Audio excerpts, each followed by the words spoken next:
Hey there. This video is going to be focused on sleep, right? So this is a special state of consciousness where we kind of, for the most part, just kind of tune everything out from what's happening around us so we can rest our body, rest our mind, or at least that's the kind of the thought behind it. So we want to see what's actually going on with our sleep, okay?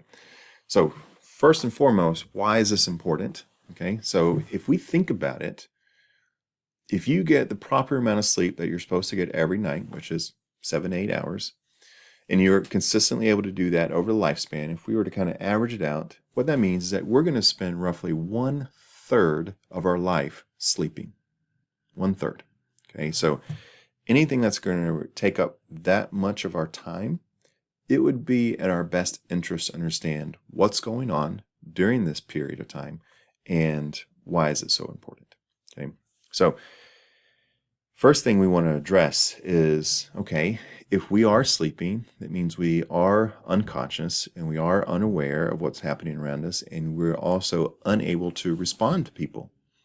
So how in the world do we research this? How can we properly study what's happening during sleep if, by its definition, people when they're sleeping are unconscious? Okay, so one of the things that we're going to see is that this is where we will use something called an electroencephalograph, an EEG. Okay, essentially what we're going to do, we're going to take electrodes and we're going to attach them to different parts on the scalp. And what it's going to do is register the amount of electrical activity occurring in the brain. Right? So as neurons are firing and communicating with each other, a little bit of electricity is being produced each time. And so what we can see is, judging on the amount of electricity being produced, we can more or less determine how active our brain is in that moment, like what all is it doing. Okay? So when we are sleeping and someone has all these electrodes attached to them and we're monitoring these brain waves throughout the evening, we can determine and be able to kind of see that there are patterns involved. Right? So we can see this is what our brain looks like when we're very active and awake. This is what it looks like when we're starting to get drowsy. This is what it looks like when we're in a deep, deep sleep. This is what it looks like when we're dreaming, so on and so forth. And as we do this, we do see that there is a consistent pattern that we follow, right? In so much that we know we sleep in 90-minute cycles. Okay? So we go through, and during this hour and a half, during this 90-minute period of time, we are going to see very consistent things happening with our brain waves. And with that, we can see the different stages of sleep and what's occurring. Okay, so what we're going to see is that there are two major types of sleep. We have REM sleep. REM stands for rapid eye movement.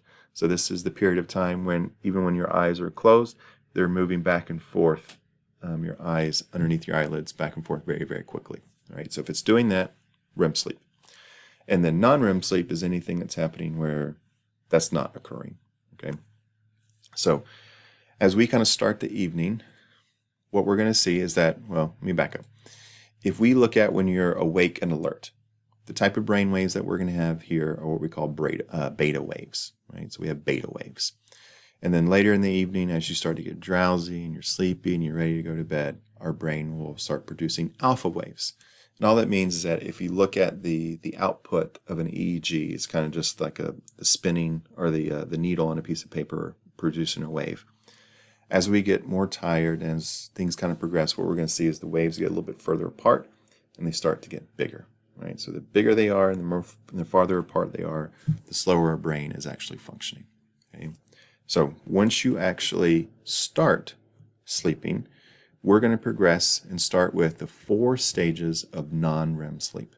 Okay, stages 1 and 2 are very similar to each other in that we're starting to produce what are called theta waves. Again, just a little bit further apart, a little bit longer. And this is more of a transition period. All right, stage 1 in particular, this is us going from being awake to being asleep. And then stage 2 is where true sleep is going to start. Okay, and again, we're kind of using these 4 stages of non-REM sleep to keep slowing down, right? Everything's getting slower and slower to the point where stages 3 and 4, particularly stage 4, this is when almost like you're dead to the world, right? This is the slowest and the least active your brain is ever going to be, and you're almost completely tuned out from the world around you, right? What we can see, though, is that in that stage 4 non-REM sleep, noises as loud as 90 decibels may fail to wake us up. Okay, so for comparison, 90 decibels roughly is a blender or a lawnmower. That's about what 90 decibels is at. So one of those two things can be running, and then if we're in stage 4 non-REM sleep, there's a chance that we're not going to register that. Okay. Now, these 4 stages of non-REM sleep take up approximately 50 to 70 minutes of that 90-minute cycle. Right? So that first 90-minute cycle we have in the evening, the vast majority of it is spent in non-REM sleep. Okay? So first 50 to 70 minutes, that's what we're going to have, and then we're going to finish out with REM sleep. And during REM sleep, the brain activity almost like shoots up, right? And we produce beta-like activity. So what we're seeing is that during REM sleep, our brain is almost as active as if we were awake. Okay? And it's during this stage, it's during REM sleep that we have dreams. Okay, so quick note, everybody dreams. It's just whether or not we remember them, but they do occur because they play a vital function. We're just not potentially quite sure what it is, but we'll look at some of those ideas. Okay, and so when we reach the end of this 90-minute cycle, what we're going to do is just start over and we're going to repeat it. And we're going to keep repeating the 90-minute cycle to whenever it is that you wake up. Okay.